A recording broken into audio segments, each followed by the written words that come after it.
So, very good morning to all the attendees to this webinar organized by Textile Association of India Mumbai unit. I hope all of you are safe. First question. This webinar topic is how can the Indian textile industry reboot its business and encash upon global opportunities? Well, let me quickly talk about Textile Association of India, who is the organizer of this event. Textile Association of India is a very old institution of textile technicians, and the Mumbai unit has been undertaking a lot of activities.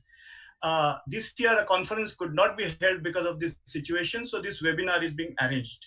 The Textile magazine is our media partner for this webinar. I welcome all the panelists. As you know, the panelists are very experienced, and therefore the webinar has got an extraordinary response. So far we have more than 1200 registrations, and this is really heartening to us. I will be the moderator of this webinar. My name is Gurudas Aras. I'm the director of AT Group, which works in the textile engineering across the entire value chain. So I'll quickly give an introduction of today's panelists, and after that I'll just set the ball rolling. First and foremost, I have a pleasure to introduce Mr. R.D. Udeshi. Mr. Udeshi doesn't need any introduction. He is actually a father of polyester business. By qualification, he is a cost accountant, and he has an intricate understanding of global and Indian textile and polyester industry. He is the architect who has actually, transformed Reliance Polyester from humble 10,000 metric tons per year to phenomenal 3.5 metric tons per year capacity with a clear focus on value addition. He's also instrumental in creating the largest integrated polyester chain globally. Mr. Udeshi has also been instrumental in creating polyester chain platform in Malaysia by acquiring large integrated polyester and textile business of Hualong, presently named as Recron Malaysia. Let me introduce the second panelist, Dr. K.V. Srinivasan. Dr. Srinivasan is Managing Director of Premier Mills Private Limited, Sima Textiles Limited, Premier Fine Linens. He earned his doctorate from the University of Manchester in 1986. Dr. Srinivasan is chairman of TextProsil since 2018 and had been the past chairman of Yan Committee as well. He is the present vice president. He was the vice president of ITMF since 2018. Dr. Srinivasan has been the past chairman of CII Coimbatore Zone and also South India Mills Association, SIMA. I have a pleasure in introducing the third panelist, Mr. Rahul Mehta. He's an MBA from prestigious Bajaj Institute of Management. He joined the Creative Group as partner and managing director in 1982, and today he oversees most of the domestic business of the Creative Group. Mr. Mehta is acknowledged as one of the leaders and a knowledgeable person on domestic garment industry, and Mr. Mehta is an immediate past president of CMAI, and also a member of executive committee of AEPC, that is Apparel Export Promotion Council. He's also immediate past president of International Apparel Federation, and he is the first Indian to be elected as president of IAF. Let me introduce the fourth speaker, Mr. S.K. Khandelia. Mr. Khandelia is qualified chartered accountant.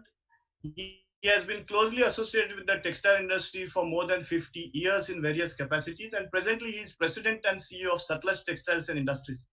Mr. Khandelia, as many of you know, is actively involved in many common causes of the textile industry. He's presently vice chairman of C Textile Committee and a committee member of TextProsil, director of Textile Sector Skill Council, and also a member of Spinners Committee of ITMF. Let me introduce a fifth panelist, Mr. Narendra Dalmia, who comes from a very specialized field of technical textiles. Mr. Narendra Dalmia is CEO and director of Strata Geosystems, a joint venture with 140 years old Glen Raven in INC USA, manufacturing PET, geogrids, and geocells, and providing turnkey solutions to the infrastructure sector. Mr. Dalmia is the first generation entrepreneur having experience of more than 40 years. He is a chemical engineer from IIT Delhi and is involved in various fields like pesticides, pharmaceuticals, civil constructions. The sixth speaker is Mr. Rajiv Jain. He is a business head, yarn business of RSWM. He is a textile graduate and MBA by qualification with experience of 38 years. Mr. Jain is responsible for business of 5 units of RSWM, which includes spinning manufacturing facilities and recycled PSF plant. To his credit goes the designing of fully automated spinning plant of 52,000 spindles. In the present role, Mr. Jain is pursuing developing of value-added products and sustainability, as well as broadening of the product baskets across the RSWM group. So, friends, we have such a experienced panel, and I would, as a moderator, try to get out as much of this webinar. As you know, that our textile industry is a very important industry in India with 12% share of exports, and also it has a high employment potential. Also, 14% contribution to industrial production and 2.3% share to GDP. And therefore, this industry is extremely significant for the any government which rules the country, and it's important for the Indian economy as well. However, as all of you know, since 2019, our industry is really suffering because of economic slowdown, liquidity crunch, demand contraction, and this COVID pandemic has really come as a big blow for our industry, which was already in trouble. Now, due to national lockdown, the industry was closed down for a very reopened gradually and partially. The industry is facing three serious challenges on the fronts of labor, because the migration of labor has happened. There's a big problem now, cash management, and also uncertainty over the demand. And therefore, the leadership of the Indian textile industry is facing enormous challenge post-COVID now to get the operations back to normalcy and get the growth back. The objective of this webinar is to discuss the present challenges the industry is facing and try to get some solutions how the industry can come back to its own feet. Another objective is to guide the industry how they can reboot the business with new approach and new innovative strategies post-COVID era. The changing geopolitical landscape is giving tremendous opportunities to India since people are expecting the business will gradually shift out of China. So we will all seek, the answers to many of these questions connected to this subject. Let me start the, asking the panelists one by one on the, questions related to today's topic. The first question is common to all the panelists. I would request you to give your answer in 2-3 minutes, be brief. In the backdrop of COVID pandemic, which is affecting the business across the spectrum of the industries, and especially our industry, which is highly leveraged, what is going to be the major challenge, or what are going to be the major challenges for you as a business leader, and what actions are you taking for the business continuity in your respective companies? May I first ask Mr. Udeshi to respond? I think the biggest challenge for all of us is to start the industry. I think that is number one. Number two, the availability of the labor, which becomes another issue. So a lot of migration has taken place from various places to their respective hometown. So how fast we can bring the labor back to their states and to their workplace will be the second challenge. Third challenge would be the creation of the demand.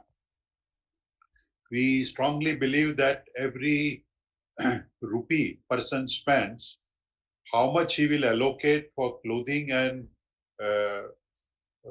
fashion garment, that also becomes the issue. And the last challenge would be the movement of the product from one place to another place.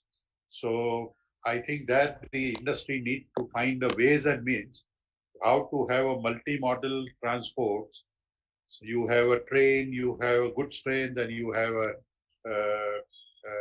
lorry transport combined together and allow the product to move from your factory to the respective places.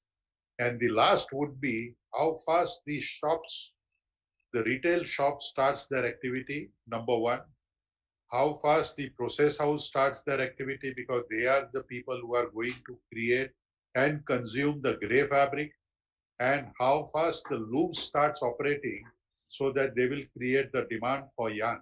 I mean, I would put it, these are the ways in which how the challenges are to be met. But I was just talking to all the panelists uh, that, nowadays, I think the way of doing the business has changed.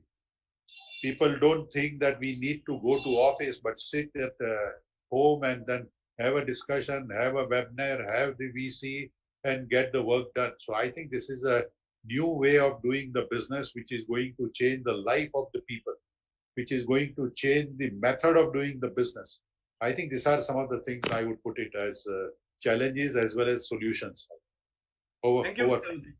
Thank you very much, Sudesh. Yeah. Mr. Khandelia, can you respond to the same question? You have to unmute, Mr. Khandelia, you have to unmute your mic.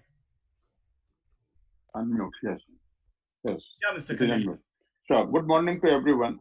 Mr. Araras, I will take little more than 3 minutes, because this is the most important question and all other things are very normal. Many things have been said by Udeshiji. Yeah. So first of all, let me hope that everyone is safe and healthy. I would like to add what Udeshiji has said, that I will first, your question, the background of the question, I will call it as an event, that is the black swan event, and which is totally unpredictable, have enormous impact, extremely rare, with severe consequences, catastrophic damage to the economies and businesses. You have mentioned about the textile industry. As you have said, that the textile industry is no exception. Since last more than 3 years, the industry has been struggling due to one reason or the other, and this COVID has aggravated the crisis. So now the depth of dimension of this pandemic is not yet known. When it will be over, it will be anybody's guess. Then the question of challenges and the steps which we have taken, there are many challenges. There is a long list. Similarly, the long list of the steps taken. But I will touch upon briefly some of the most important challenges and the steps which we have taken in our company. And before that, I would like to wish to state my simple principle of dealing with the crisis, whether it is small or big. And this has been inspired by only 2 lines from the Holy Ramayana, and which says, "Jas jas sursa badan badhawa, tasu doon kapi roop dikhawa." This simply means we need to keep multiplying our courage, confidence, and faith and efforts in much greater proportion than the crisis as it unfolds. And I have given the same message to my people, and my team is confident that we will come out of this crisis, whatever the depth, dimension, and duration of this crisis may be, and will emerge more stronger than ever before. And now they are saying, "Hum honge kamyab, ek din मन में है विश्वास, पूरा है विश्वास, हम होंगे कामयाब." This is the first thing to deal with the crisis. We need to have the positivity. We need to have the confidence. These are the things. Now I turn to the challenges. The greatest challenge is the safety of our people. And because first of all, we need that our people need to be safe. Then another challenge is the remote working, which Udeshiji has touched. And we have never done like this before and have never thought of doing like this. And we are used to the remote control of the TV, air conditioning, but have never experienced the remotely controlling the companies, all activities. Then the another challenge, and then the various other challenges are there, like Odysseus mentioned, disruption of demand in domestic as well as in export markets. Reverse migration of labor, which he has mentioned, it is not in our companies, but it is at the all the consuming centers. So even if you are able to manage to produce something, we are not able to deliver it because the at the downstream industry there is no labor. So that is another change. This is resulting in gross underutilization of the capacity and mounting losses, etc. So these are the major challenges which we are facing as of now. And now the steps which we are taking for the, I have mentioned only the brief of the most important challenges which Udeshiji has also mentioned. And the steps which we are taken or taking, that the first is the best possible precaution and following the possible best practices being followed across the world for the safety of our people. And thanks God, so far all our people are safe. Now remote working has become the new normal. As Udeshiji also said, we are doing virtual meetings. We are virtually controlling each and every activity of the company, our marketing offices. We are engaging with the customers remotely, and everything is being done, and this has become the new normal. So this is the new step which we have taken. Our people were, since we already have the very strong IT platforms like SAP, and this only we had upgraded last year. So that is coming handy. So digital working, we are able to do anything. And now, as a matter of policy, we have decided to have paperless working. So we are moving towards that direction, that we will have paperless working, very little visits and other things, except this is not going to be totally eliminated. Then for the demand and other things, we are continuously engaging with the customers. We have been engaging since the beginning of the lockdown itself. Then for the generating the demand, we are trying to increase our customer base domestically as well as overseas. And then we are widening our product offerings, and which every company needs to do at this point of time to fulfill the demand of the customer, so that the demand comes. And for that, we are further strengthening our development centers. Then there are product and process innovation, optimization of all operational and fixed costs, automation, increased use of technology, value engineering, then of course cash flow management, lean inventories, etc. Thank you. Thank you, Kandilia ji. May I ask Mr. Rahul Mehta ji? Morning, everybody, and hope everybody is safe and sound. I think I really don't have much to add from what Udeshi Saab and Kandelia ji said about the immediate challenges that we have. It's not really specific to the textile industry or the apparel industry. I think that's the challenges that almost any industry today would be facing. So I'd like to take a slightly different perspective onto that. As I said, I think Udeshi Saab very clearly outlined the immediate steps that all of us will have to take. But looking at it a little further in the future, it's obvious that we cannot continue doing things the way we have been doing. Circumstances have changed, the situation is changing, the way we do our business is changing, the way we plan is going to change, the way we strategize is going to change. So therefore, the biggest challenge, I think, that businessmen and industrialists will face today is the changing of the mindset. How do we actually change the entire way we are thinking about our business? That is going to be our biggest challenge. And how do we change this mindset? Because there is an old saying that it's difficult to change a man, and it's almost impossible to change a successful man. And let's face it, the industry by and large has been fairly successful. So it's going to be very difficult for us to change.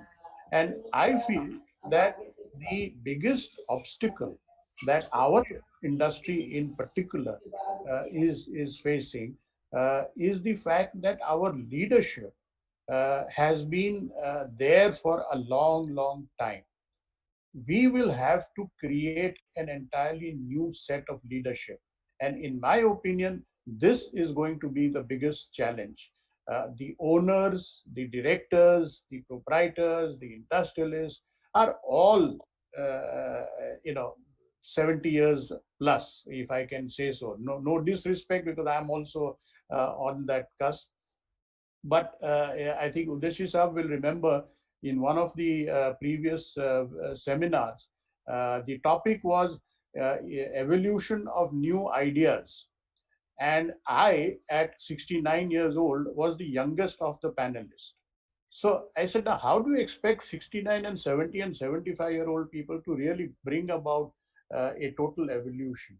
And this is what I mean. We will have to create a new set of leadership. And I have to compliment Mr. Udeshi, because I know his organization, the way he has nurtured younger managers, younger executives, newer leaders. I think this is an example that we need to follow in our businesses. If it is a small business, let's develop our second generation. If it is a professionally run organization, let's bring in younger managers. But this, according to me, is the biggest challenge that we as business leaders will have to face. Thank you, Mehtaji. Thank you. Can I go to Dr. Srinivasan now? Dr. Srinivasan, please. Good morning, everyone. Thank you very much for giving me this opportunity. I think all the three panelists who have spoken before have given a very good view of what the challenges faced by the industry. And I would just like to add a few points. I mean, this is an event. COVID-19 is an event which none of us have probably experienced in our lifetime, and hopefully will in the future. Again in the future. This has completely changed our mindset. It has changed everything. First of all, we had to deal with the actual event itself. I mean, when COVID came in, we had to shut down our factories. We had to take care of our workers. We had to look after the welfare first, welfare of the workers, welfare of the staff, to make sure they were all well provided. For many of us have plants which have housed workers in-house, and over this entire 2-month period, they were taken care of and provided. The second situation came when things were beginning to ease and we had to open up. You know, textiles is a continuous process industry, and most of us, some of us are spinning natural fibers or even synthetic fibers. It's not easy to restart a plant which has been mothballed for a month. This was a big challenge. We had to fine-tune the machines. We had to apart from the machines, we had to get workers in. I mean, workers, who've been not out of work for a month or two, needed time to set in and things like these were the problems faced inside the factory. Beyond that, availability of workers, and the main factor which other people have mentioned earlier was demand. I mean, you cannot produce when there is no demand. So we had to wait for the markets to open up, estimate what would happen, look at various. If you are making the final product, then you have to look at the retail market.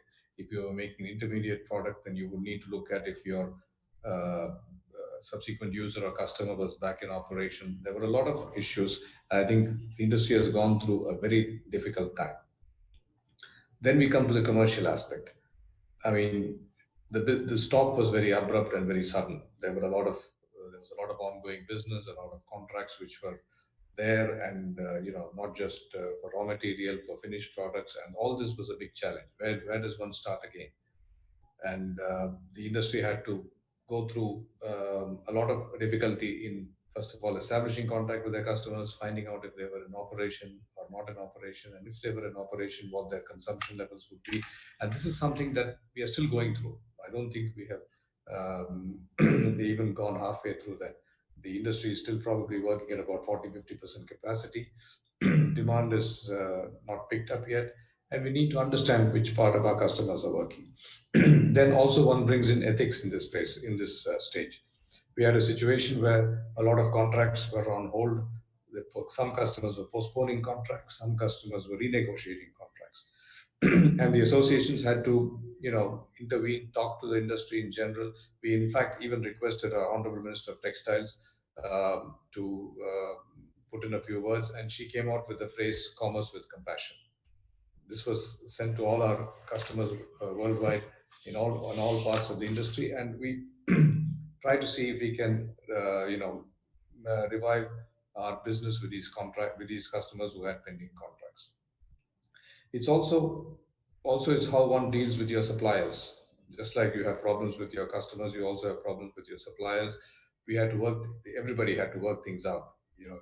There was a question of how much you could take or how much you would not take, at what price you could take. This was done so that people understand the difficulty of the situation and work out to something which would mutually resolve all issues. Going forward, I mean, as far as the domestic market is concerned, we have to look at and see how the retail stores perform. If the retail people are going back and buying textile products, then things will move better. I mean, the processing houses will start running, the garment manufacturers will start working, the looms will start operation, the spindles will start running. Now, this is something which is the sort of ball has just begun to roll, and we'll have to see how far this chain gets back into operation.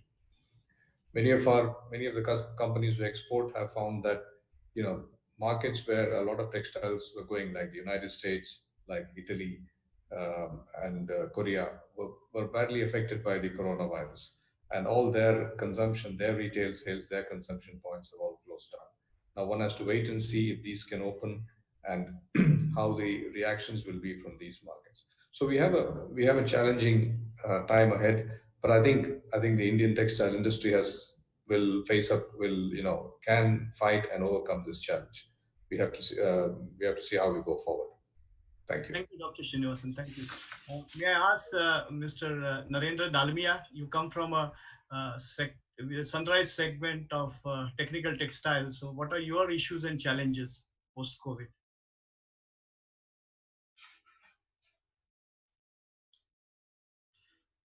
Yeah, Mr. Dalmia, can you unmute your mic? Yeah. Good morning to all the panelists and all the participants. See, eminent speakers have said many things they have said everything about the crisis and the challenges that faced. But for us, being in technical textiles and particularly in geotextiles, we had a different setup. Our products are being used in the infrastructure sector, which is in the road sector mainly. And world over, the infrastructure sector was considered as an essential sector, and it did not stop. So we had pending export orders, and in fact we were under pressure to rush the dispatches, otherwise we would have lost the customers. So we patiently waited for the plant permission to be given by the government of India. When we started anticipating the problem, we kept all the migrant labor duly paid off and duly safe. Of course, maybe 35% people left despite that, but we could retain many of them, and we could quickly get the plant started as we had the permission. And we started rolling out our production, and we started dispatching for exports. Of course, there were challenges like the logistic for export was very severe. Empty containers were not available, trailers were not available, then port formalities were not being fulfilled in time, ships were not available. But despite that, we somehow struggled. We divided our dispatches into ICD, TUM, as well as to JNPT and to Hazira port, so that wherever we can find a avenue, we can dispatch our containers. On the other front, on the domestic front, Government of India came out with the strong mandate that road construction should be considered as a priority sector, and they should start ASAP. And accordingly, we could start our own job sites where we work, and that's how we could start dispatching to the domestic sites also. Of course, it came with a lot of challenges, but I'm happy that we found an opportunity to do something where it becomes a activity for us, a productive activity for us. On the other front, of course, it gave us an opportunity. Every problem brings an opportunity. It gave us an opportunity to improve our systems, as Khandelia said, made it paperless, made it seamless, made it more connected, had the team fully motivated that let's not look at it as a crisis, let's look at it as a opportunity, look at our cost controls, look at our quality improvements. And this is what all we did in the first 6 to 8 weeks of complete lockdown, and we could achieve quite a good result because of this. Thank Very you. good. Thank you, Mr. Dalmia. Mr. Jain, can you tell us something about it? How you handle the challenges and issues? Thank you, Mr. RS. Let me first candidly express my lot of thanks to you and the TAI for giving us this opportunity to be a part of this elite panel and interact with the wonderful select crowd all across. And also, as you informed us, then participants have joined from all across the world. Also, many participants are there from overseas, right? So it's a wonderful opportunity and the forum created, and thanks for that. As far as COVID pandemic is concerned, while it is quite a painful and point which has given a big dent to the whole industry, the lives and everything, I look at it from the positive side as well. That this has at least made us look at the life differently and learn so many things about how we can lead the life with so many of restrictions, virtual contacts, and more importantly, the cost factors which we had never looked at seriously earlier. And this particular area, when we look at seriously and make it into our habit, then when good times come, right, our business are going to grow much competitively and we'll be much better off. So that is the better side of it. Now coming to the deep challenges, right?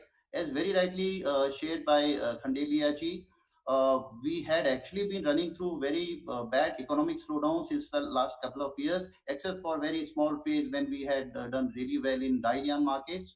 But overall, the situation was with very down sentiments. And we had actually been given a big blow, double blow, I would say, with this pandemic, and it will take a lot of time to revive the whole business scenario. So I think the way manufacturing facilities have started coming up, restarted with just 30-35%. Some of the businesses like Daidian sector is still in trouble, with running just 30, not more than 30%, except for cotton segment and PC, which is running say 80 to 100% because of demand in market. But the overall situation is really bad. Orders from brands, they are still taking a lot of time to come, and till that doesn't happen, the garmenting industry also, like from Vietnam and Bangladesh, which is still waiting for the orders to come up, they've started very marginally to some extent, only to honor their earlier commitments, right? So that is kind of a very big challenge for us, and we are just waiting and watching how the things will perform. And then another issue which is coming out is import of gray synthetic spun gray yarns, which is actually dumping in India at very low prices. And this is not the pandemic related, but this has been spoiling the whole set of market and affecting the domestic manufacturers quite a bit. Already the matter has been taken up legally, and let us hope that some anti-dumping duty is imposed on such yarns, so that we become we see the survival for industry. And then as far as migrant labor is concerned, actually, again, we look at it, it's kind of a blessing in disguise. I should say that. But as we are running, not able to run actually not more than 30-40%, the whole businesses. If those workers won't have migrated to their homes, how would we have handled those workers? So good that they are spending, they have gone back their homes, they'll be spending time with their families, because psychological they were under a lot of pressure. They had wanted to meet their families. So let us wait and watch and have that optimistic approach and expectation that when we are going to start the business beyond 30, 40, 50% or 70%, we should be having that strength to call them back. And that depends upon the culture you are providing the company, right? So I look at it this way. And then comes retail businesses in India still not opening in major markets. That is again a big challenge. Price pressure, another very big challenge which we are going to face for maybe next 6-7 months. And then RCPF industry, recycle pipe industry, many of the entrepreneurs have already spent money on that, right? And current situation with crash prices of virgin fiber, PET bottles, hardly any availability all across, no tourism, no hotels, no malls, And what is going to happen with this industry? That's again leaving a big question mark on the survival of this industry, at least for next 5-6 months.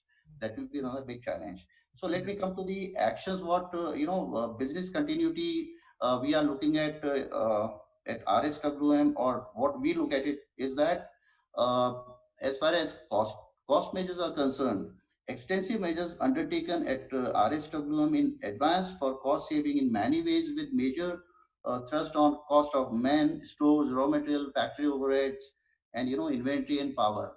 The way we are looking at it now, we never actually done that much of extensive efforts earlier, and this is going to be a wonderful result which we are going to see in times to come.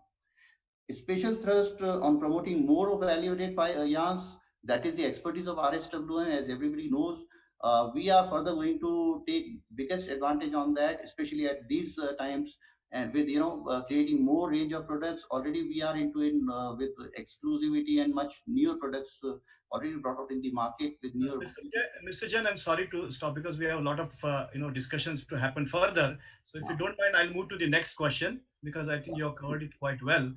I'm going to have a question for Mr. Udeshi, a very pointed question, because Mr. Udeshi heads the polyester business of one of the biggest polyester manufacturer in the country, Reliance.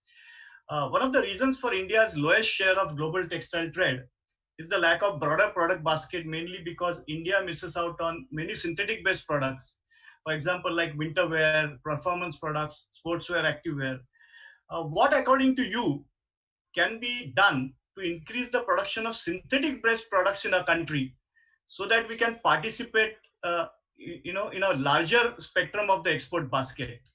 And my second question attached to this is Reliance taking any initiative to motivate fabric manufacturers to venture into import substitute products like sportswear, activewear, luggage, or bag fabrics, which are imported in a very big quantity in the country? Yeah, Mr. Udeshi. Yeah.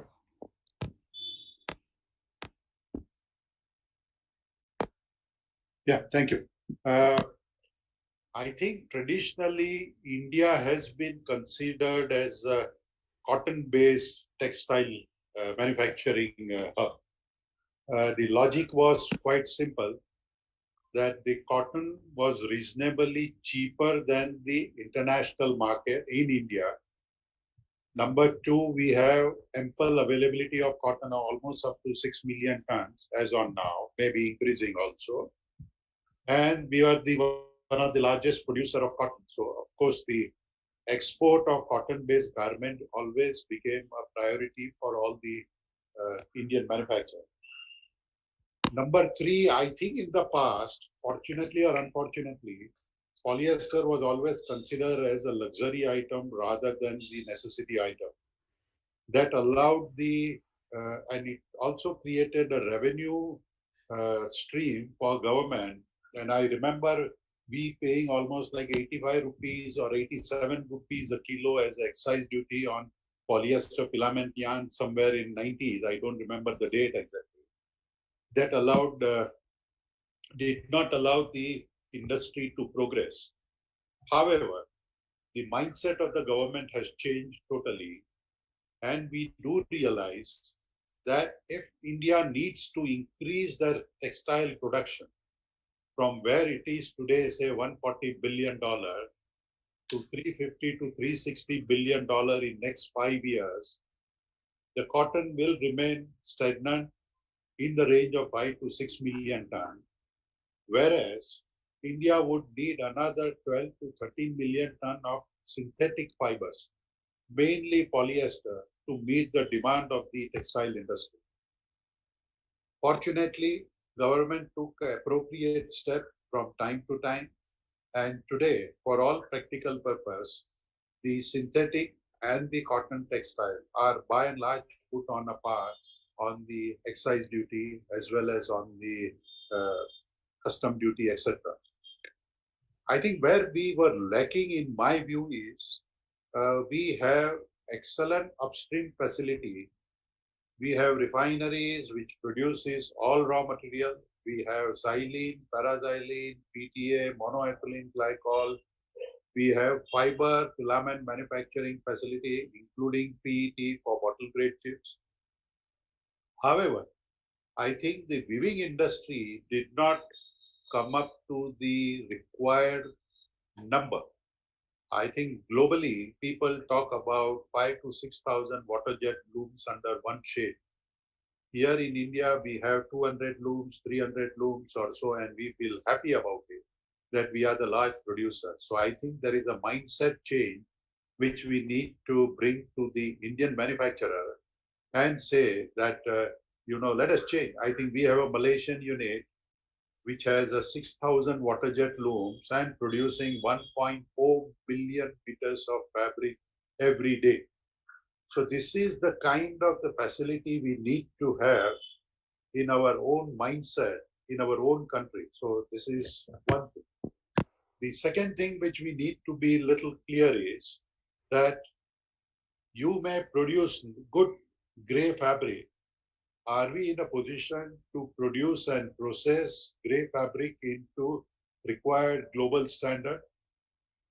Is our processing facility good enough to meet the requirement for global requirement? Number three, the garmenting unit, which are sourcing this fabric, are finding it tough, but things have changed. Now the people have come out with a good processing facility to meet the requirement. So I think the things will change in coming days, and India would be able to produce the fabric, process the fabric to the required standard. I think the question would be, I think I would consider the COVID as a threat as well as COVID as an opportunity for all of us. We have seen that there is a geopolitical issue where people have started thinking that whether we need to find an alternative to China for sourcing the product, whether India meets that challenge and bring those products into Indian system rather than this product going to Vietnam, going to Bangladesh, going to Sri Lanka or to other countries. So we need to bring to that challenges into our system and meet the requirement. I think this is my earnest request to entire industry. I think let us work together to bring the industry and reach to the level, because to meet $350 billion, you need to export almost like 150 to 160 billion dollar of textile, which is today restricted to 35, 36 billion dollar. So let's work together to bring this challenge into opportunity and create a brand name for India, made in India, rather than made for India and bringing product from outside into India. Thank you. Thank you, Mr. Udeshi. Very well said. We have covered synthetic, so now I'm coming to cotton segment. I'm putting a pointed question again to Dr. Srinivasan. Dr. Srinivasan, you are the present chairman of Texprosil, which is for export promotion of cotton textiles. India is a very strong player in cotton yarn exports, but in the last couple of years, we are seeing that India is losing a share to Vietnam for some reason. What, according to you, is the real reason that we are losing the market share in cotton yarn, where we are strong because our industry spinning segment is very strong, and what can be done to reverse that? And second part of the question is, how do you see the exports of cotton yarn and fabrics in the post-COVID time? Do you see that India can increase its market share in the global trade in cotton textiles? Yeah, I think it's a very, very interesting question. India is very strong in textiles, as pointed out by Mr. Udeshi. We have a very strong base in cotton. We are the largest cotton producer in the world. We also have a very big spinning capacity, weaving and finishing capacity. Indian cotton yarn is exported to several countries worldwide, and India is the largest supplier of cotton yarn to over 25 countries worldwide. India is also the largest supplier of home textiles, even to a big market like the United States. In over 10 countries, we have more than 20% share in global exports worldwide. And India's market share has been gradually increasing. Now, Vietnam is something that has happened in the last, let's say, the last 5 to 6 years. The background is like this. When the original agreement was made to have a trans-Pacific partnership, it was decided that Vietnam would be the hub for manufacturing. It had the advantage of being in the Trans-Pacific region. It had the advantage of lower labor cost and cheaper manufacturing cost. So this was the policy, and it was a policy based very well. I mean, it was, they even had a yarn forward rule where the garment produced out of yarn spun from Vietnam would have a lower duty and things like that. So this was the advantage which, and on which a lot of investment was made in Vietnam, and a lot of factories were created in Vietnam. Unfortunately, the Trans-Pacific Partnership Agreement did not take place because Mr. Trump put a stop to it. However, even though this was a big blow to Vietnam and was supposedly supposed to help the Indian manufacturing industry, Vietnam recovered very well.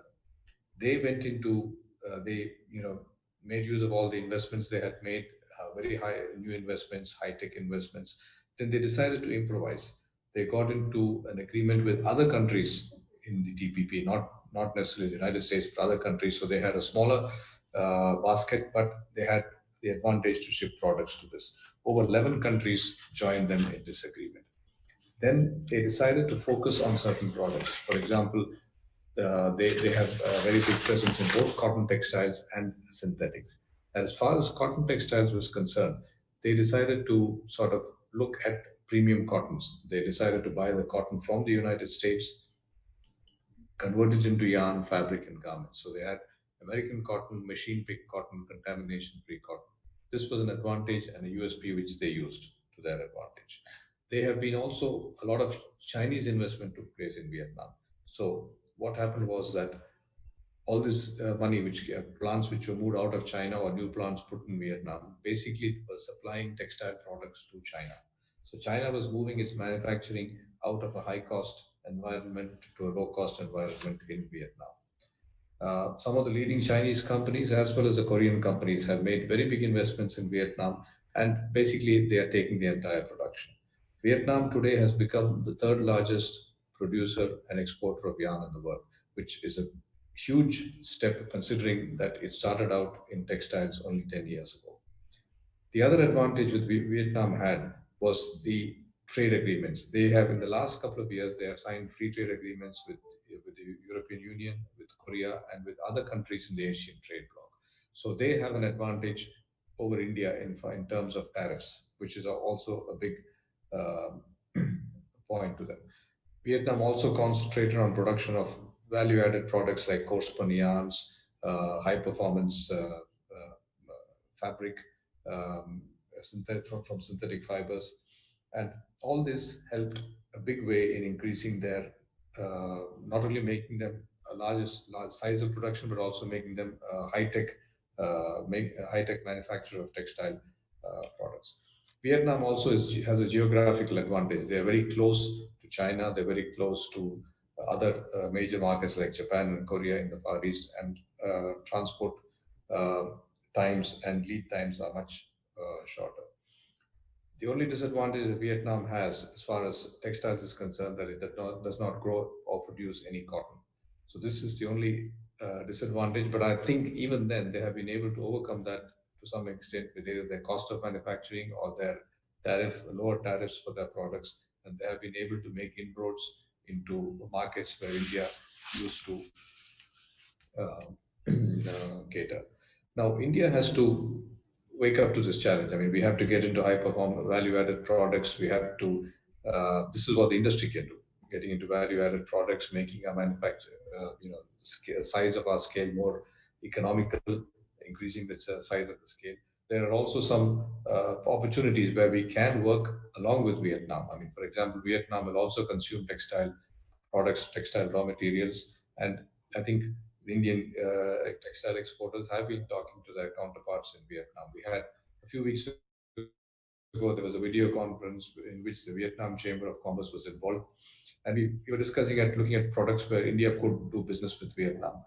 One of the issues that came up was the transit time, because they said there were no direct shipments from India to Vietnam, so this was going to be a problem.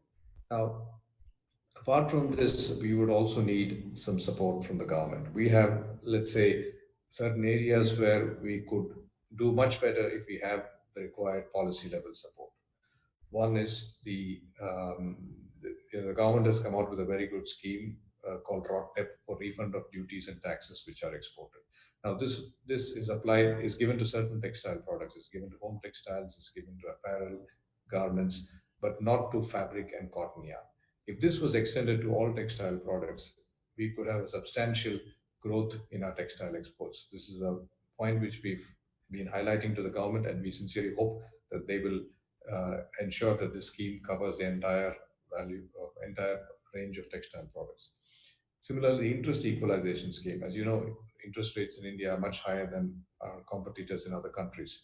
We have been asking for an interest equalization scheme. The government came up with a scheme, and it has again given it to certain products like again home textiles and apparel. And if it can be extended to cotton yarn, cotton fabric, then there would be definitely a big possibility of our increasing exports. Tariff barriers is the other advantage. I mean, India has to negotiate over a period of time free trade agreements with European Union, with UK, and also lower tariff agreements with countries like Korea and Japan. The last point which I would wish to emphasize is sustainability. This is the key word today. Everybody wants a sustainable textile product. The Indian textile industry has invested a lot in green energy. Many textile companies across the whole of India have invested in solar energy and wind energy, and this is something which can be used to promote our textile products. Here again, some policy support is required because the potential of green energy or the advantages of green energy are not recognized throughout all the states in India. If India could have a policy saying that a company which is green has a definite advantage and green energy is made easily available or economically available to countries, we could use this concept of sustainability, which is now the key word in the textile industry and retail. We could use our manufacturing strength to promote our products worldwide. Yeah. Okay, thank you, Dr. Srinivasan. Now let's move from cotton textile field to garments. Mr. Rahul Mehta is an expert from the garment field. So my question to you, Mr. Mehta, is what are the real reasons for India's garment exports not growing substantially and not able to succeed in the global markets, as like the Indian home textile products have captured the US and European markets? It's said that India lacks big garment capacities, or it has a higher cost of production, has logistical bottleneck. There are several reasons which are given. Are these the only reasons that our garment exports are not increasing? If we want, suppose the apparels to be our growth engine for exports, like China, Bangladesh, what necessarily needs to be done by both the industry and the government? Mr. Yeah. I personally believe that the real reason for garment exports not sort of succeeding the way it should have, or way some of the other sectors have, I think is the very, very narrow product base that we have built for ourselves. If you really, if you look at a very macro level picture, we say that we have about 3.5 to 4% of the world trade of garments. But if you break down the entire world trade in garments into, let's say, casual wear and formal wear, and in casual wear, maybe the economically priced garments and the expensive garments. If you actually look at where we are today in the casual wear, cotton-based, low to medium price segment. And in this segment, I'm making a wild guess, but I don't think I'll be very off. We already have around 20 to 25% of the market share. And you cannot keep growing if you keep doing exactly the same thing that you have been doing for the last 40 years. So the only way, in my opinion, garment exports can have a quantum leap is to expand its product base, move into formal wear, move into polyester-based wear, move into performance wear, move into winter wear, move into sports wear. These are the only factor, the only steps that we can take if you want to. I mean, okay, from $16 billion, we can move to 17, $18 billion, maybe even $20 billion if certain things come around. But if you want to take it from 16 billion to 30 billion or 35 billion or 50 billion as the dream is, you've got to move into these spheres. Otherwise, we are going to stagnate as to where we are. So that's according to me the number one factor. The second factor, I think, is the lack of productivity. We have never, as an industry, as a garment, I'm not talking about textiles, as a garment industry, we have never paid attention to the question of productivity. Now, in this current world, where your buyers are nominating the fabrics which you have to buy, the prices at which you buy these fabrics, the number of toilets that you have to have in a given factory, the distance between the head of one worker and the nose of the second worker, the salaries that you pay to your workers, virtually everything is dictated by your buyer. And the only thing that you have in your hand is the number of shirts that you produce per day per machine. That is the only thing that you have in control. And unfortunately, we have never focused on that. So this is the second biggest factor. I think we will have to, as I said in the first answer, we will have to change our mindset and really focus on the productivity of our factories. I think the third factor that you will need to look at is our scale. Traditionally, Indian garment manufacturers have always been scared of scale. You will have a Shahi, you will have a Matrix, you will have a Richa Garments who have expanded. But again, why would Shahi, for example, need to have 35 different places where they are having their factories? Why would an exporter, many exporters have today 1,000 machines, but not at one place. It has spread it over 10 or 15 places. And this is where probably is one of the biggest obstacles, because we cannot use the latest technology, we cannot use productivity enhancing measures because we are just simply too scattered. So we have to stop being scared of scale. We have to be stop getting scared of unions, of labor unrest. These are things that all other industries are managing very successfully. India can work in a larger scale without closing down. So I think this is something that we need to look at. And finally, I would say we need to stop depending on crutches. I think over the years, the garment industry has become too dependent on the government support. And we are not doing enough to create our own solutions. I'm not saying the problems are not there. Yes, we are outpriced by Bangladesh because of their FTAs. Yes, we are having a higher cost of production, but we need to move out of these things. We have to move out of these obstacles and try and resolve things ourselves. There are hundreds of industries which don't get any support from the government, and yet they are thriving. We need to figure out how to thrive without crutches. So these are the three or four, in my opinion, the factors apart from anything else that have been holding back the growth of garment exports. Thank you, Mr. Mehta, for being so direct, which you are always in answering.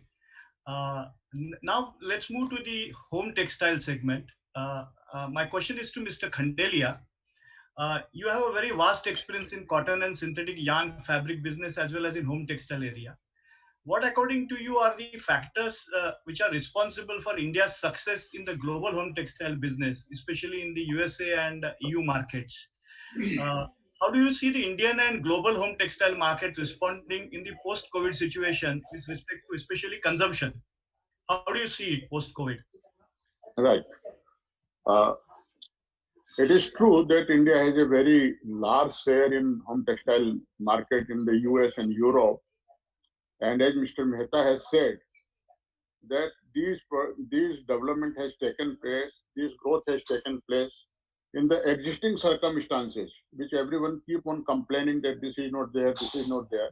But these companies has not only thrived, but have progressed continuously.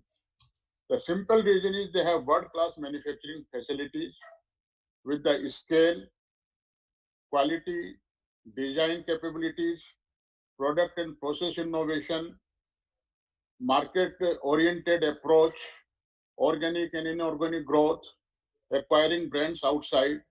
So they have been working differently than all which we used to work. So that is the reason number one. Secondly, the Indian home textile market started when these industries were getting dismantled in USA and Europe because of the higher cost. So these were getting phased out. At that point of time, Indian home textiles like sheeting, towels, drapery, upholstery, all these things, those started getting exported and manufacturing started in India. So that is the another reason. But the major reason is the scale and the orientation toward the markets and all those things which I have said to you. Then you about 20 to 35% at least there will be market demand disruption in this year in the India as well as in the international market because of the impact of the COVID. So that is going to be there. This was your another question. So I think I have answered your question. Thank you very much. Thank you very much, Mr. Dalmia, Mr. Khandelia. Now we have covered home textile. I'm coming to technical textile field because this is also equally important field, and the technical textile growth is somehow directly related to the economic growth of the country. So, Mr. Dalmia, my question is: technical textile is a sunrise sector, as identified the government also, with a very high growth potential. However, the dependence on imports is still quite high, especially for the specialty fibers, specialty yarns, even for simple products like sanitary napkins, diapers, seatbed welding. There's a long list, medical implants. Compared to other developing countries, even the per capita consumption in India is quite low. According to you, what should be done to reduce the dependence on imports, part number one, and make India Atmanirbhar in technical textile? And my question two is, what needs to be done to increase the consumption of technical textiles in India? Mr. Dalmia. Thank you. Technical textile is a very different product. It's a performance textile meant to deliver some engineering solution to any typical problems. So it is important that the manufacturer first understand the engineering of the user side. Like for example, we are making geotextiles, geogrids. Now we have to understand civil engineering first before we can talk about manufacturing a product or providing a proper solution for the civil engineering. So it has to be a marriage of two engineering disciplines, whether it is a medical textile versus textile, or whether it is a agro sector or versus the textiles. So this is why it becomes little more difficult. So it cannot be treated like an ordinary fabric where we manufacture and we put it on the shelf for somebody to pick it up.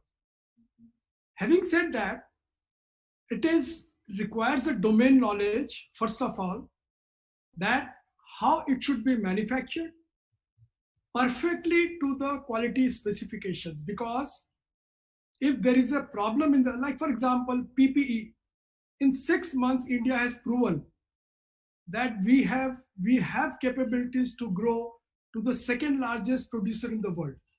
I mean, this was a challenge, and the industry has risen to the occasion to prove itself. Right. Now, as a manufacturer, we would say, take any PP very seriously because it is going to prevent a life. It cannot be taken as something where we make a product without understanding the technical specifications. So that's where the responsibility factor comes with the technical textiles. When we are making geotextiles, We are supposed to use it for making a flyover or for making a maybe container yard or maybe in the below the railway track. If the product doesn't do well, you can understand the catastrophic problem that we will be faced with. So this is the important message that I would like to give. For any product to manufacture in technical textile, first understand the user engineering, user side of application. And then only we start manufacturing. And then again, the user community may not understand the textile. See, for them, it's a very different language. It's a very different engineering. When we started with the civil engineering community, they said, we don't understand textile because we understand steel and concrete, but not textile. What textile can do in holding a bridge? So we had to step out to ensure that we give them a complete technical plugin so that they can use it and they are satisfied on the technical front. Similarly, every product has to go through that process of generation in India, where we are seriously lacking.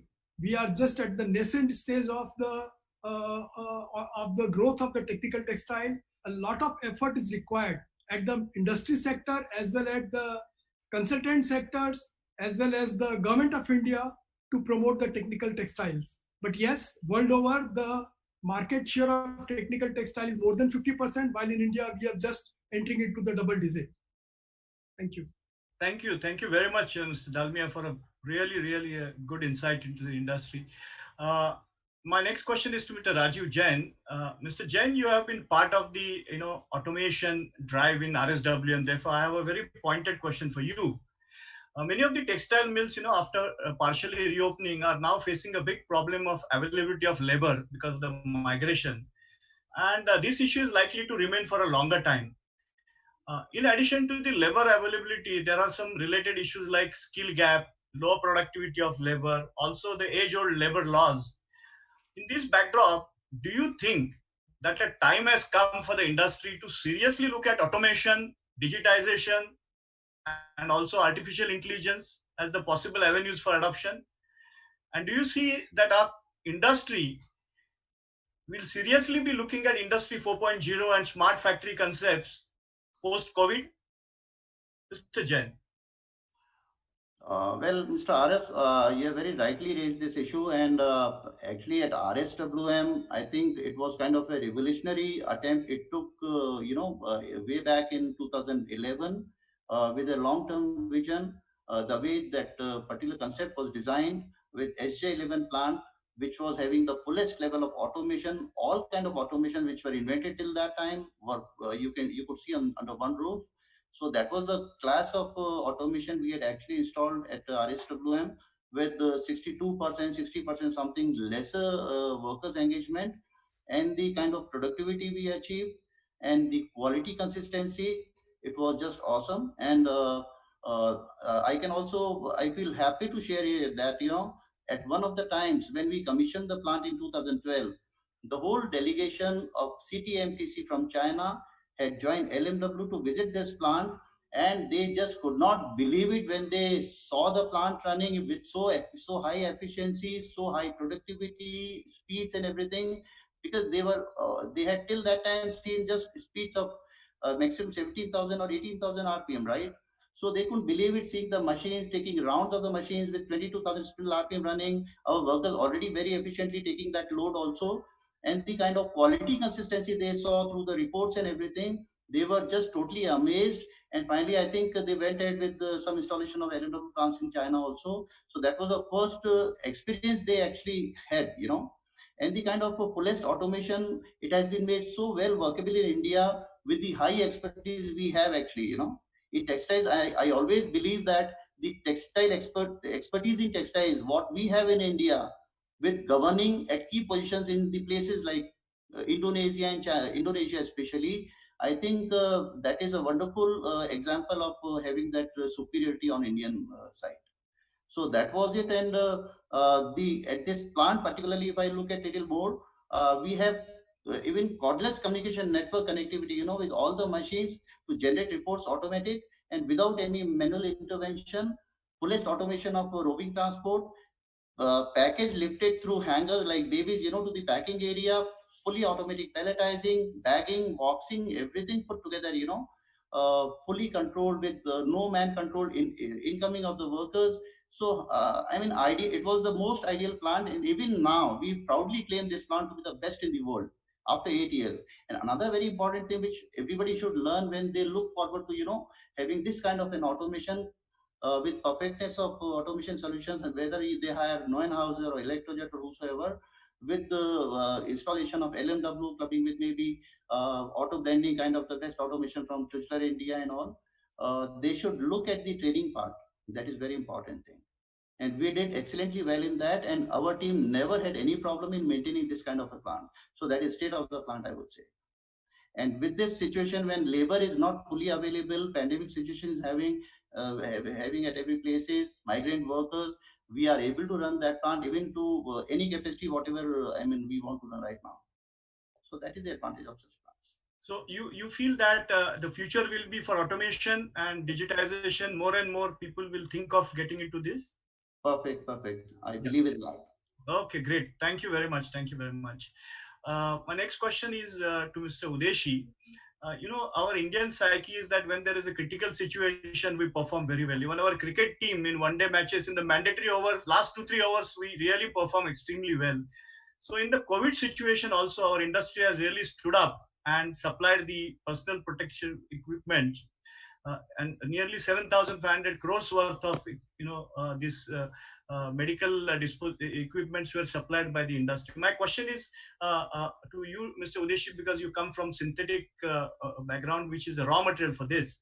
The healthcare related products like personal protective equipments, for example, like masks, hand gloves, coveralls, as well as medical disposables like wipes or surgical gowns, hand gloves, they're all synthetic based products.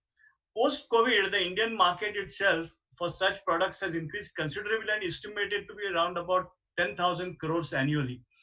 While there is also a very high export potential for such products, which is not allowed by government so far, but there's a huge export potential. Do you see the demand for these products sustaining for long? And do you have the required raw materials available locally to manufacture all these products? How do you look at this emerging business opportunity for the Indian industry, textile industry? Thank you. I think medical textile is a new business altogether for the industry. I think it is very interesting that pre-COVID, India did not manufacture single PPE suits, and these suits were imported mainly from China in a large quantity. And I remember, I think the cost of importation was almost like 2,000 or 2,200 rupees per PPE suits. Mm-hmm. I think we were given a challenge from the ministry that we need to produce these PPE suits into India and supply these suits for our internal requirement. I think industry took this as a big challenge, and today India produces almost 400,000 PPE suits daily basis. I mean, the figure may vary from 400,000 to 500,000 PPE suits because there are a lot of small manufacturers who have also come up. Interestingly, these PPE suits are supplied to the government almost at the range of 500, 600 rupees per PPE suits, which are almost 1/3 or 1/4 of the cost of importation which took place. That is number one. The second interesting part is, because I also had few VC with the doctors, doctors are feeling unsafe for using Chinese PPE suits. They are not sure that the certification agency who have certified these PPE suits supplied by China to government of India, government of Maharashtra or whoever it is, they are meeting the international standard or not. And doctors were feeling that they are exposed to the COVID because they are not sure of the quality of the suit. Fortunately, we Indian industry got the certification agency initially through CITRA, and now there are 5 or 6, 7 agencies who are doing a certification work, and we are now supplying these PPE suits.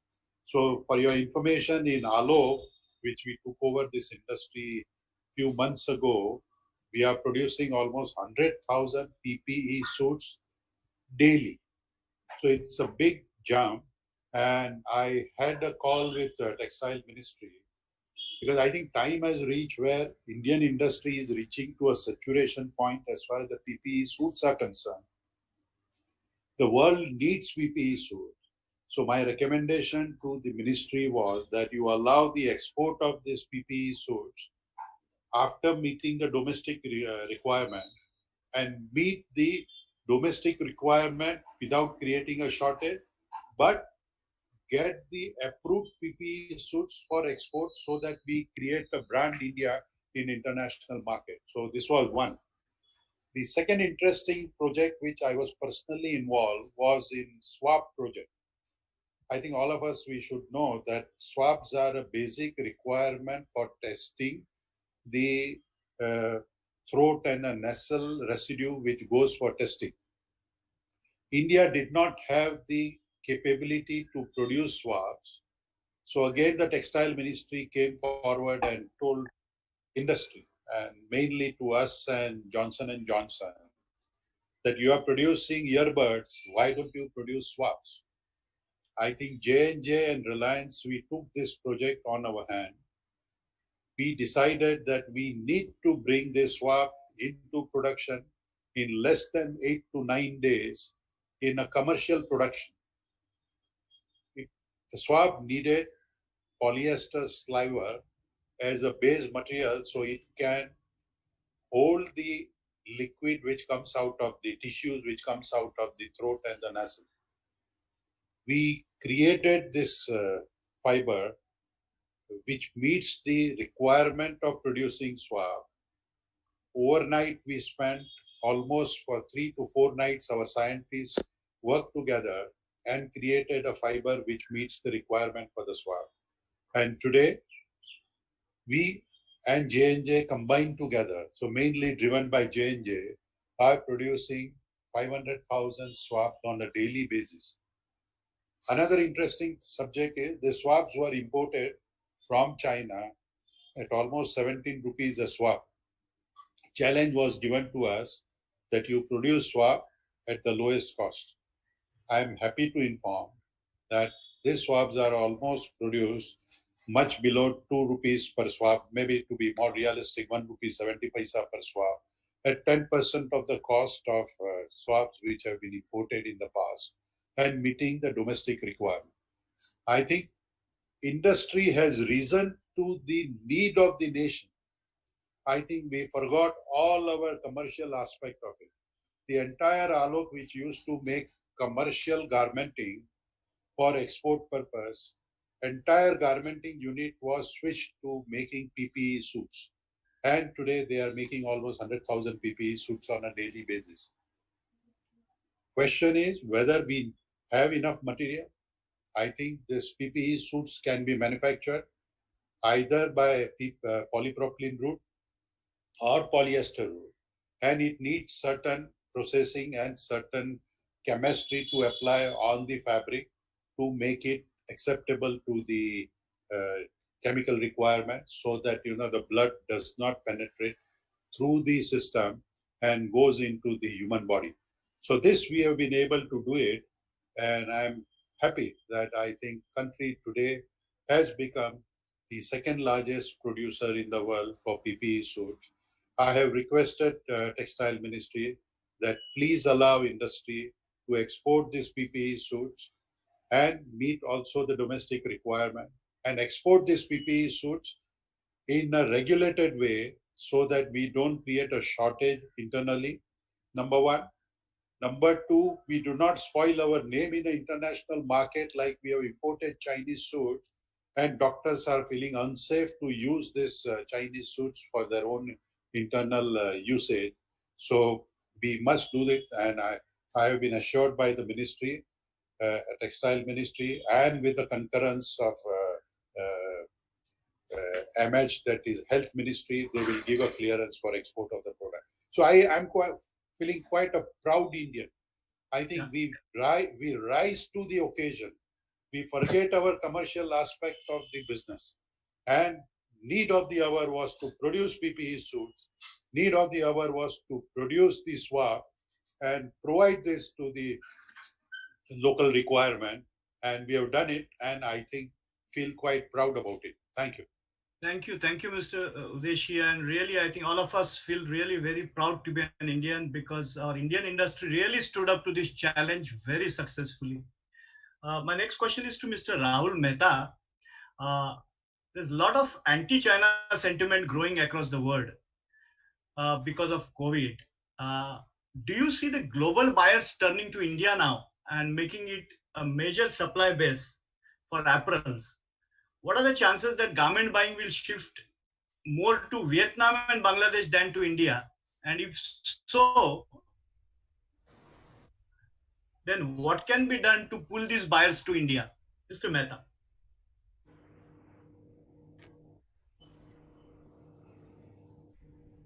Mr. Mehta? Well, I've always that India has never lost an opportunity to. Here is an amazing opportunity available to us because yes, there is an anti-China sentiment across the world trade. I don't think it's going to be as easy as it sounds. Too many materials, products, processes are all dependent on either China or Chinese technology. But you're right, there is an opportunity available. Will we be able to take or grasp this opportunity? I think it will depend on a few issues. Number one, I think we will have to increase our scale. As I mentioned earlier, we typically are scared of scale. We will have to get over this phobia and we will have to increase our scale.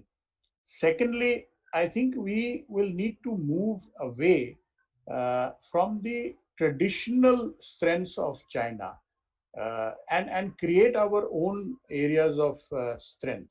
Now, for example, earlier on, the world was always looking at compliance as a major determining factor as to whether they will buy from you or not, both as a unit as well as a country. Sri Lanka, for example, was always known for its compliant factories. I think compliance is something that people are now taking for granted. What we will now have to probably pitch our sales pitch is on sustainability.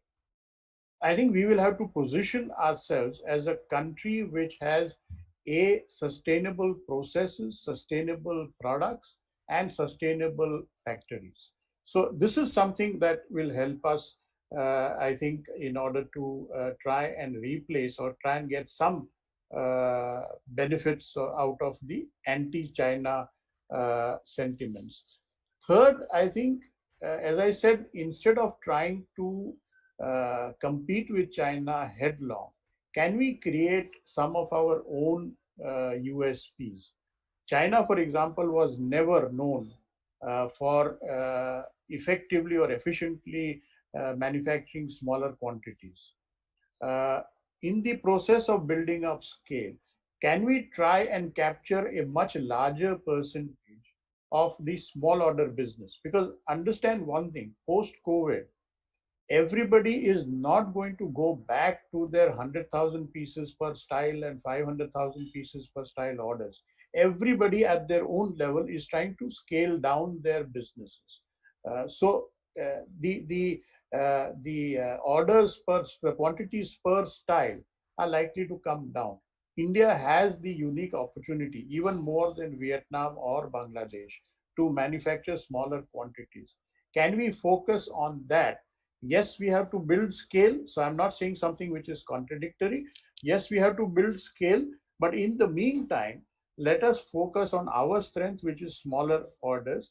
And I think we need to look at that very closely. Thirdly, as I said, our product base.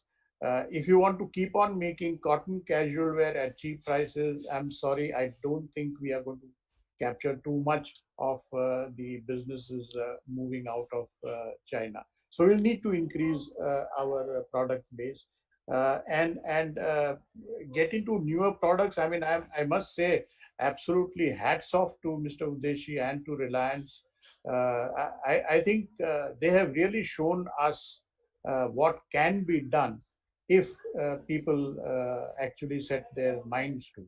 So I think this is another factor that we need to focus on if we want to move, get some benefit out of the anti-China sentiment.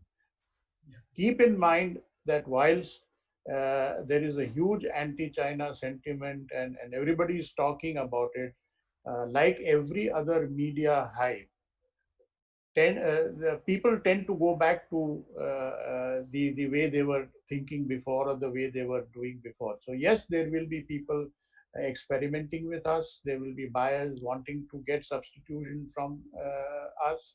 But the moment the world goes back to its normal self, I think people will tend to go back. So let's not read too much into it. Let's not start dreaming that people will stop dealing with China, that China will collapse. That's not going to happen. Yes, there is an opportunity, and I'm sure we can and we should take some benefit out of this anti-sentiment. Thank you, Mr. Mehta. My next question is to Mr. Khandelia. Mr. Khandelia, you also handle man-made fibers and yarns. India is the second largest manufacturer of man-made fibers and filament globally, but its share in the global synthetic trade is absolutely minimal, textiles annually.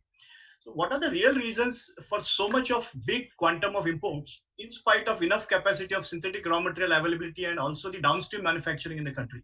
Are these any special kind of synthetic textiles that India cannot manufacture? What are the reasons for this? Yeah. Some of the reasons Mr. Udeshi has already pointed out, and Mr. Mehta has also touched upon that. One is that the textile fiber has always been, this man-made fiber has always been discriminated in terms of duties and other things, so that it could not take up. Number one. Then we have a very fragile value chain. We are strong in something, but the good quality processed fabric is still missing. So suppose if a garmenter wants to shift to the synthetic based garments, which are being demanded by the world in huge quantity, as you know, in the world, the major share is of the synthetic, that is 2/3, and 1/3 is only the cotton, whereas in our case it is reverse. So that traditionally the man-made fiber has been discriminated, and still there is inverted duty structure. So that is also creating big hurdle in creating the capacity. For example, before the GST came, we were in the process of evaluating to set up a 1,000 crore plant for manufacturing man-made fiber-based processed fabric of world-class quality. But as soon as the GST rolled out, there was 18% GST on machines and other things. So since there were inverted duty structure, it was difficult to get used that duties, and that was becoming the cost of the project. So we had to abandon that project. So this type of hurdles has been there. It is absolutely no, it is totally incorrect to say that India can't manufacture these. So far the imports are concerned, if you will go through the 40 top items being imported, you will find that the most of the things which are coming to India are in the categories which are not being produced in India due to one reason or the other. Those are the sportswear, winter garments, outdoor fabrics, specialty fabrics. So it is not those things which are getting manufactured in India. So India will have to move to those products, as Mr. Rahul Mehta has also said. There is the huge opportunity. The synthetic based normal apparel even. Yeah. There is the huge opportunity. So we will have to move to the functional textiles. Those are all synthetic based. Then the non-wovens, technical textiles. All these comes under the import of synthetic textiles. Yeah. So this is the major reason. So there is no question that we can't manufacture it. Yeah. And if given the proper ecosystem, there is every possibility that India will ramp up their capacities, will put the new investment, as we are thinking to put up some sportswear facility, and that is also under evaluation. So people are coming forward. We need the investment, and for that we need to have the proper ecosystem. Yes, thank you, Mr. Khandelia. See, the Indian textile industry, if it has to grow, there is also one part of the industry, is dependent on, and that is textile machinery sector. So we can't, go without touching this sector. So my question is to Dr. KV Srinivasan. For the growth of the Indian textile industry, the availability of right technology locally made available is extremely important. Today, out of the total machinery requirement of roughly around 20,000, 12,000 crores annually, nearly 60% gets imported. And basically, these are the machines like, auto corners, automatic winders, high-speed shuttle-less looms, processing machines, and even garment machinery like, simple sewing machines or stitching machines. Do you think that, as like in spinning, where majority of the machines are made domestically in India by Indian manufacturers and Indian spinning industry has become very strong, that we should really urgently promote joint ventures, collaborations to make other machines also in India? And do you see India becoming a hub for textile machinery manufacturing in future? If you have read the book of Dr. APJ Abdul Kalam, in his book, India 2020, Vision 2020, he has written that India has all the potential to become a hub for textile machinery. So what is your opinion, Dr. Srinivasan? I think the success of the textile manufacturing industry is very closely linked to the machinery industry. And a classical example of this has been spinning. Today, India produces world-class yarn and also world-class textile machinery.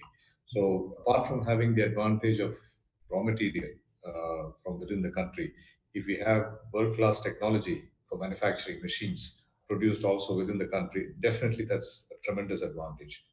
I also agree that this is not true of all sectors of the textile machinery industry. Maybe particularly in weaving, there is still a lot of potential. I mean, India imports a lot of textile equipment in weaving, processing to some extent, and also in garmenting. If world-class machines can be made in India, there definitely is a possibility that the other sectors of the industry will also benefit. I think to do this, people have we have to probably either invest in technology or bring in companies from overseas to invest in India. And once this is done, I mean, if products are made in India, textile machinery products, world-class products are made in India, they will definitely help a lot in improving the competitiveness of textile manufacturing in India. There is no doubt about that. Also, basically for the textile manufacturing to improve, as I mentioned earlier, we need the manufacturing sector also to grow. If government comes in with an incentive to have to support the industry, which has a very low import intensity compared to other products, the textile manufacturing sector in India has a very low import intensity. If that is acknowledged and rewarded, we're not asking for any special benefits, just a refund of state levies, bringing interest equalization scheme, and recognizing sustainability. If these steps are brought in, definitely there's a lot of potential for the industry to grow. Thank you. Thank you, Dr. Srinivasan. The importance of... Aris, just to interrupt, can I add here regarding the machinery part? You can add very briefly because we are running short of time, Mr. Jain. You can add in 2 or 3 sentences if you can. I just want to make everybody realize that the kind of comparison, if we really want to make between the Indian machinery we have like LMW or Digital India or KTTM, something like that. Okay, there is a huge gap in the performance, workmanship, with productivity advantage of 20 to 25%, and that should be the key to success. And we should depend more upon Indian machinery. Even the lifespan, if you look at Chinese machinery, you have to throw it off after 8 to 10 years. That is the actual situation. Many of them have already replaced it, Yeah. Thank you, Mr. Jain, for your advice. See, the MSME sector is quite important in India. It contributes roughly 45% of the overall production in India. My question is to Mr. Narendra Dalmia, because the majority of technical textile industry in India is in MSME sector, and it needs international exposure in terms of technology adoption or for introducing the new products. Your company, Strategio Systems, has established itself as a very leading global supplier, and you have been participating in many infrastructure projects, not only in India, but abroad also, very successfully. how could you manage the technology adoption and have become globally so competitive? And how important is innovation and product development for the technical textile sector? Mr. Dalmia.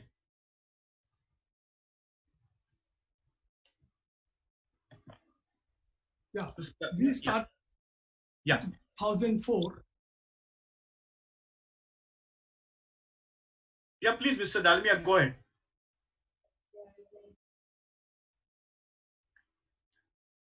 Hello, Mr. Dalmia. I think there's some issue. I'll move to Mr. Jain for one more question for you. Are you able to hear? I'm Yeah. sorry, the internet connection was No problem. No problem. Please go ahead. So briefly, I would say we started in 2004 as a joint venture with an American company who were into this space, into this technology. And that's where we had a technical advantage of starting up immediately without any learning required for us. The growth of technical textile has 5 steps because these are new technologies. One is to first understand the technical solution and get it vetted by the domain experts. The second is to do some seeding of a project, showcase it to convince the consultants and the government officers. The third would be to scale up the operations, win over the doubts of the people, do it a complete turnkey project, and then fourth will be to let it grow naturally. Innovation comes much later in India. See, we are at a stage where we are nascent stage where we are struggling to get the technology off the ground. Just to share with you, in this lockdown period, we had a great opportunity. For us, the biggest challenge has always been to get the attention of the consultants and the engineers, design engineers, to understand our technology. In this COVID, we could get the attention because everyone was at home. And we started conducting webinar right straightway. And today we get almost like 250 participants. And we could get an opportunity to explain our technology in a much better way, so the doubts and all the misgivings about the technology we could address that. And that is what happens in technical textile, that the startup itself is so painful. It may take about 7 years or 8 years. This process can be speeded up if there is a support from the government of India, who helps us in cutting short this process of adoption of this technology, and then we can grow to a global scale. Of course, we took almost like 15, 16 years to come to this stage and come to the global platform where we started exporting also. Thank you. Yeah, thank you, Mr. Dalmia. My next question is to Mr. Jain. Mr. Jain, I have seen your website of RSWM. There's a message from the top leadership to all the business partners, assuring business and relationship continuity, which is really a great thing, because your leadership is really trying to keep all the stakeholders connected. How important is it to keep all the stakeholders of the organization, that suppliers, buyers, employees, shareholders, motivated in these very difficult times? And what special efforts RSW is taking for ensuring business growth and encashing on these emerging opportunities? Yeah, Mr. RSWM, it has always been very, very serious about paying utmost attention towards customer relationship management. And at different forums, we have been connecting with them and looking to this typical situation of pandemic when everybody was into the calm down situation and everything. RSWM actually expressed deep feelings, and concern towards all the customers, prime customers all across at this worst ever moment of pandemic, which has put the whole world into this particular situation, only for seeing us through with a better and revived tomorrow. So that was one message we tried to give to them. And we attempted to actually convey our feelings, realizing that even at this moment of no action, the whole team of professionals is seriously concerned with the thought process as to how fast and how best we can revive the whole business situation and start serving them better, and making it into a win-win situation for both, right? So that was another message we gave them loudly, and we got a wonderful response also from all our key partners. And action measures in the prevailing situation of no action, we can just count down here like town hall meetings, and even with the customers, we started having some interaction on virtual basis. An organized plan we actually went ahead with to restart our whole operations, and we made them aware that even with this hardly any action in the plants, we were working actually and preparing ourselves to create another range of products to offer to them when the pandemic goes off, and we start serving them back. Yeah. That Thank was the you. effort we actually put into them. Thank you, Mr. Jain. Since time is short, I have a last question to all the panelists, and thereafter I would like to take at least few of the questions because lots of questions are coming and some have come in advance. Gentlemen, this is going to be a quick fire round, so I want you to answer quickly and not more than 1 minute because we have to finish it off early. My question to all the panelists: if India has to become a superpower in textiles and aim to corner at least 10% market share of the global trade in, let's say, next 5 years, what, according to you, are the three topmost actionable points? One for government, second for the industry. Very quickly. I mean, I don't want you to explain, but just give me three topmost actionable points for the government and textile industry if we want to become really a superpower in textile with at least 10% market share. So first, I would ask Mr. Udeshi sir. I think increase the scale of activity, number one. Number two, create the quality product. Number three, create the confidence with the customer that we are the reliable supplier and we are not a fly-by-night operator. Yeah. That's all. Thank you. Thank you. Mr. Kandelia. Yeah. You have asked about the government. We want only three things from the government. That is the level playing field, ease of doing business, and creating ecosystem for the growth of the industry. For the industry, my advice is not to follow the herd mentality, to do the things differently, invest in new products. Secondly, to have the quality, timely delivery, good customer service with the consumer-centric approach, not only customer-centric and consumer-centric approach. Thank you. Okay, thank you. Dr. Srinivasan. As far as the industry is concerned, I think they have to upgrade their technology, look at producing value-added, high-quality products, and to be as competitive as possible.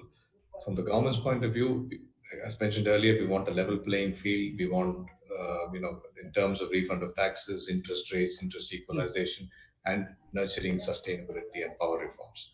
Thank you. And improving infrastructure. Thank you very much. Mr. Rahul Mehta. Point number one, do not look at the government. Let the government do what they want to. We as an industry have to perform whatever we need to ourselves.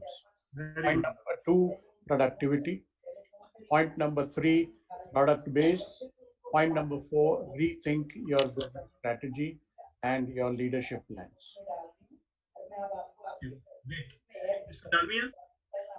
Yeah, I would say quality, of course, is the main thing in technical textiles. Quality and confidence, because technical textile requires a lot of confidence. Then the most important thing is improve the marketing skills. Go more digital, create your brand, and ensure that we follow all the international standards. That will bring more people to us. And the last thing is the timeline, door to delivery. That becomes a challenge for Indian industries when our supply systems are not that robust. As far as industry are concerned, I would say these are the 3 points. As far as the government is concerned, I would say please compensate for all the block taxes and levies adequately. And number two, to improve the port connectivity and the custom processes. And lastly, I would say we are welcoming many foreign companies, but treat Indian industries also and give a faith in them for them to grow to a global level. Well said, well said. Thank you. Mr. Jain. Yeah. First point can be, when you are inviting the overseas investment in India, then land subsidies, that has to be at beyond new level.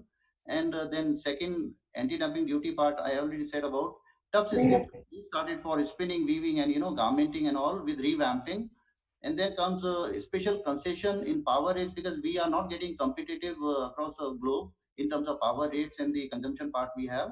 And then ESI liability also can be covered by Ayushman Bharat scheme. That is one of the suggestions for government.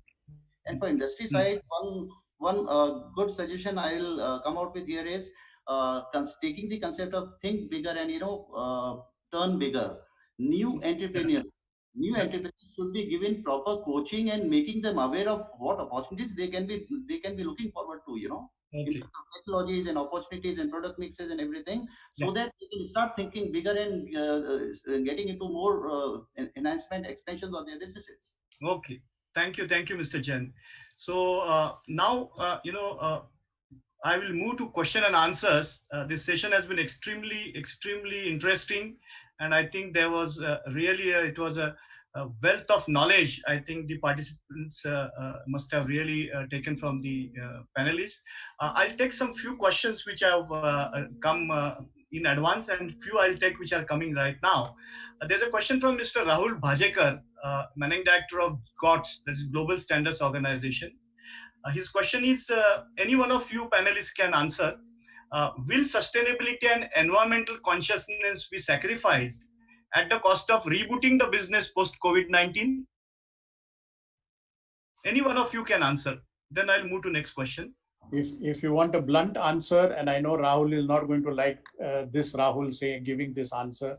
No but problem. At the moment, yes, I'm afraid philosophical issues like sustainability and things are going to take a sort of a backstage for a few months. I think the entire focus is going to be on rebooting, restarting, and on survival, frankly. But let me reassure Rahulji that you cannot ignore sustainability for long. People will go back to sustainable manufacturing, sustainable products, and sustainability is here to stay. And in the long run, you will not be able to survive unless you look at sustainability. And I know that some people have already disagreed with what I'm saying, but this is my honest opinion. In the next 2 months, or next 3 months, or next 4 months, guys, I'm going to make sure that I'm able to survive and run my factory, and then I will go back with a vengeance to the ideas which are very dear to my heart, sustainability being one of them. Thank you, Mr. Mehta. There's one more question. There's one more question. Should the textile, it's always a play between domestic versus global trade. So should the textile industry give equal or more importance to domestic market as much as making a play in the global trade? Hello? Udeshji replying that. Yeah, no problem. Please, sir, go ahead. Any one of you can answer. Yeah. Yeah.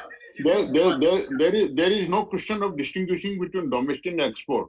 There is opportunities in domestic as well as in export. If India want to grow in textile, both sectors are very important, and there is huge opportunities involved. Thank you. Thank you. There's one question. I would say that export and domestic should be at the equal proportion, because export market can be very country centric nowadays. People are every country is looking inward, so we should not forget our own country and our own domestic demand. Yeah, thank you. There's a very interesting question. I think, Mr. Rahul Mehta, you're going to like it because someone is supporting your view about subsidies. There's a question from Mr. Esakimuthu Nagarajan. He says, since our subsidies are being questioned by WTO, the Indian government is in the process of devising WTO compatible subsidy schemes.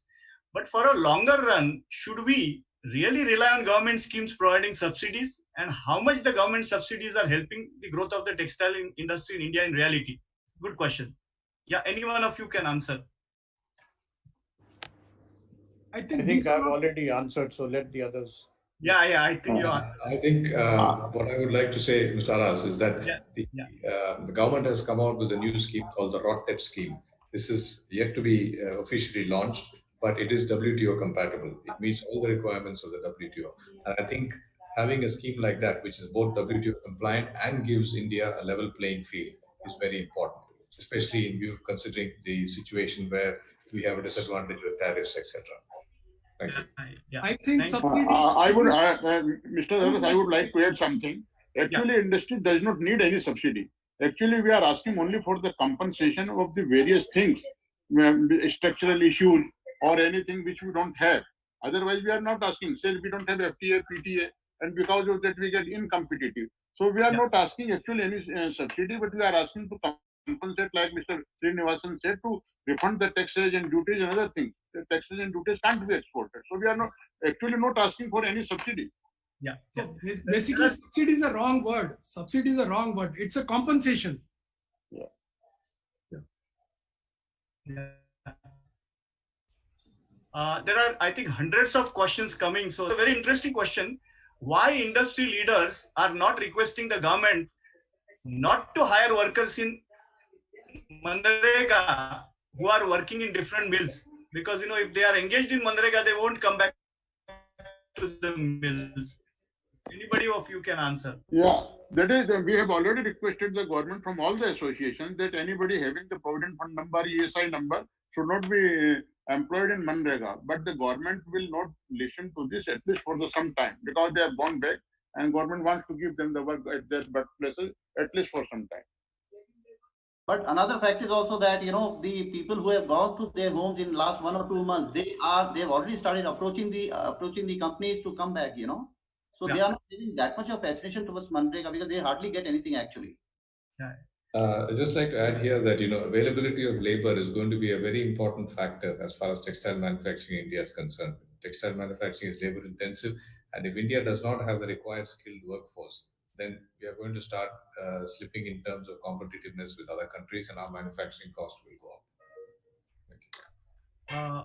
There is a question on garment industry. Do you see there will be shift in garment manufacturing from south to north due to migrants going to their places? If I can answer that, I would not like to sort of geographically describe it as south and north and east and west, but most certainly, I think in the long run, the factories might shift to where the labor is. When we first started learning our commerce subjects, we were told that manufacturing factories should be either close to the source of raw material or to the source of the markets. Today, I think we'll have to add a third factor, which is source of labor. So I think that is very important. So wherever the labor comes from, yes, today, typically it is assumed that a lot of labor comes from Bihar or UP or Jharkhand, and therefore you're talking in terms of north. But let's not get into the north-south divide. I think the factories will have to move to places where labor is available and you can get skilled labor. But again, it will have to be tied up with your scale of production. If you are hoping to run a 25 machine or a 50 machine factory, you really can't afford to uproot yourself from Bombay or Delhi or somewhere and go to a remote place where labor is available. So again, it will have to depend on your scale of production. I would again give the example of Shahi Exports.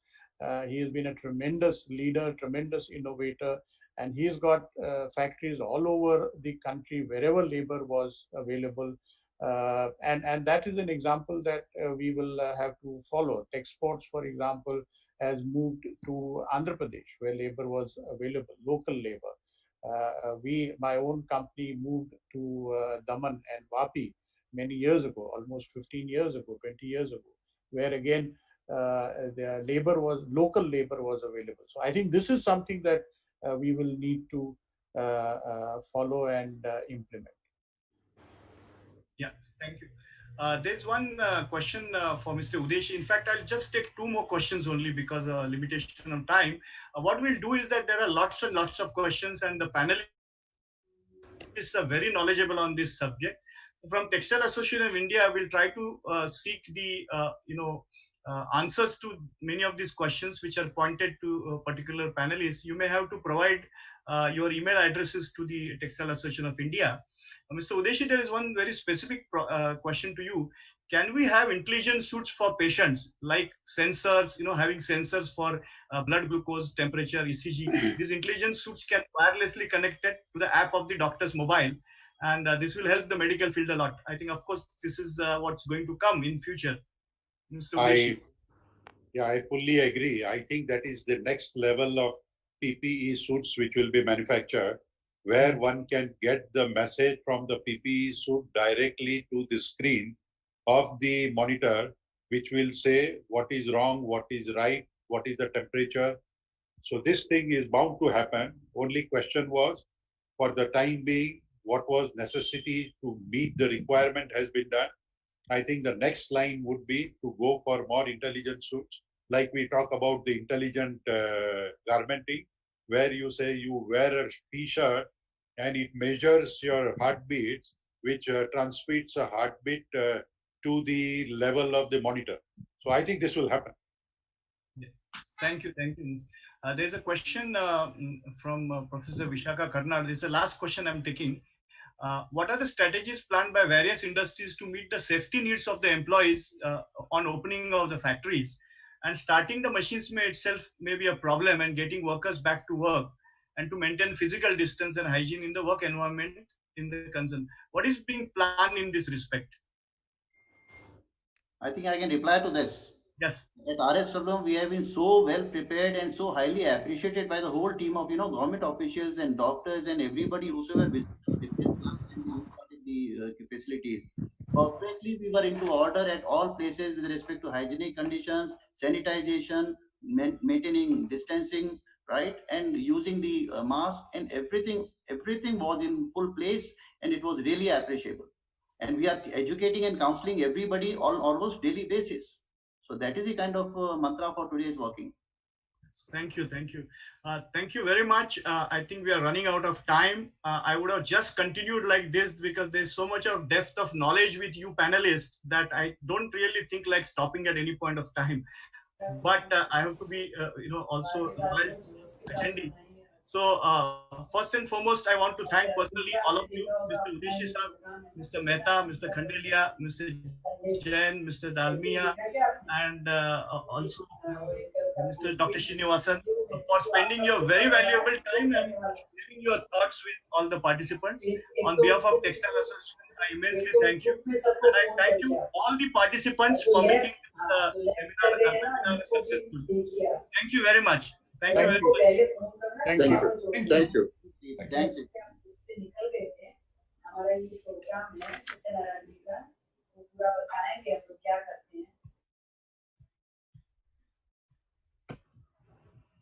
Thank you, sir, for Thank the you. nice command. Thank you. And, Thank you, Aras sir. Lots of comments you got as a chat feedback. I think we will answer each and every question asked by the people. Yes, Yeah. really. Thank you. Thank you very much. Yeah. We'll close now.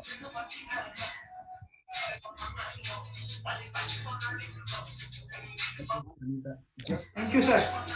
Disconnect kara. Yeah, right. Okay. video conferencing करते webinar.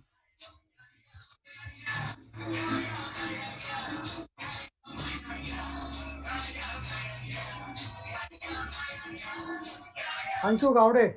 Yes. Thank you. Very good. Thank you. Absolutely. Send the analysis and all. Yeah, immediately. Okay. Thank you very much.